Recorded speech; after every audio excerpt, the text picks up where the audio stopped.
All right, happy Wednesday. We're live. It's Joe Rosen and the amazing Lissette Hurtado here. And today we're talking about the difference between a Zillow Zestimate, right? That famous thing we've all heard of, and an actual market analysis done by a realtor. Lissette, what the heck is the difference? Why would I use either one?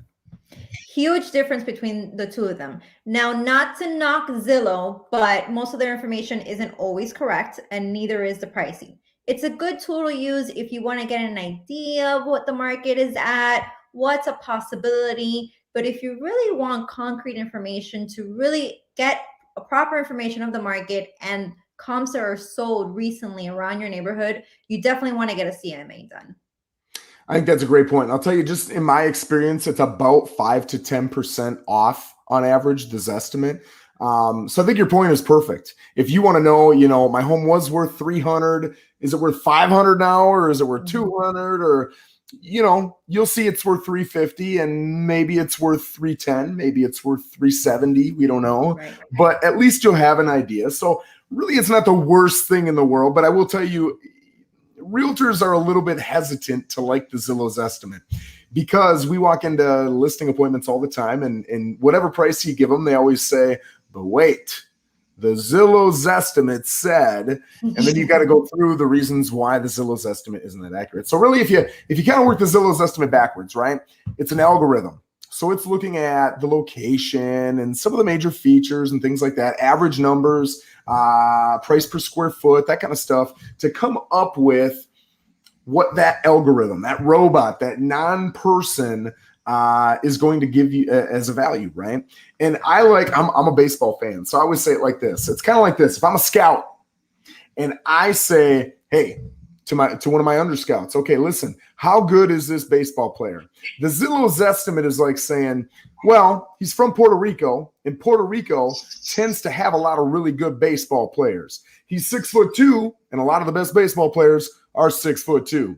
He weighs 210 pounds. A lot of great baseball players are 210 pounds, so he's probably pretty good. That's kind of what a Zillow Zestimate's like, right? But if you want a realtor to come in and give you a CMA, a market analysis, that's like actually sending the guy to the house to say, man, he is 6'2", he is from Puerto Rico, but that guy ain't no good. He just isn't, he doesn't have it, right? Or maybe he's even better than we thought he would be. But that's when a professional is coming in. They're seeing the strengths, the weaknesses, the problems. Zillow has no idea if you've got neon pink interior walls. And I'll let you guess if that's going to help your value or not. I won't tell you. I don't want to offend anybody. But I will say Zillow has no idea. Zillow doesn't know if you maintained your fence. Zillow doesn't know if you got a green pool out back. They just don't know, right? But when you have a realtor come in, they're going to take all those things into consideration. So if you're looking for a gist, a rough number, Zestimates are okay, but don't get married to them. And I'll tell you, even as a salesman who knows that, I'm guilty. I know I'm going to get all kinds of crap right now, but I've gone and looked up my house and said, Zillow say it's worth. Now, I know, man. I know it's not 100% accurate, but you look. But just realize if you want a real accurate number, man, you got to get a professional in there. What do you think of that, Lissette? No, I couldn't agree more. Every time I'm going to do a CMA, I always look at a Zestimate because I want to know what is the seller looking at? What is their expectations? They research the property. They have their alerts when it says your property has gone up 2% in value. So I want to know where their head frame is at. And then when I do my numbers, I'm like, okay, whether either I'm over or I'm under, but I know I'm basing my facts on the property description, how many rooms, the correct square footage, and the properties that have recently sold. Not just listed, but what have they sold at? So yeah, Zestimate, use it, take it as a grain of salt, put it in your back pocket, but definitely you're going to want to CMA.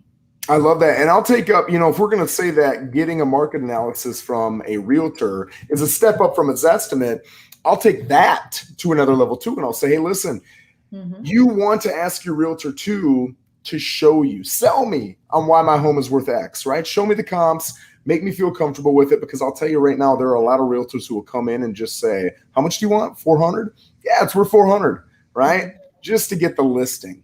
And maybe they're lazy. Maybe there's a million reasons why. It really doesn't matter. But if you've got Joe coming in, if you got Lissette coming in, man, don't let us be lazy. Hold our feet to the fire. Say, I want to see the comps. Sell me on why you're sold on those numbers. I want to feel comfortable with it. And we should be able to clearly articulate to you why we've came up with that number. Lissette, what do you think? Are there any things as a seller, if I'm coming in, I'm meeting with a realtor and they're giving me a price and I do not like that price and I think they're wrong. And I think my buddy George down the street, 3 blocks down, sold his house for 50 grand more, Lissette. Why are you telling me it's so cheap? What do you think I should be thinking as a seller? What questions should I maybe ask him? Why are you pricing my property for that amount? What did Joe's property have that made his property sell for so much more that you're saying my property is not? Yeah. Maybe Joe's property was 200, 300 more in square feet. Maybe he had a pool. Maybe he had the same square footage, everything exactly the same, but he had a new kitchen, a new bathroom. That is huge when it comes to pricing.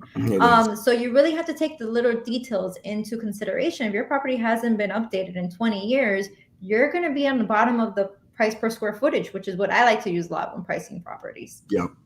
Great points. Those are one of the things that I really see the most when it comes to mistakes. I shouldn't say mistakes because really I don't think it's on a seller to understand the pricing.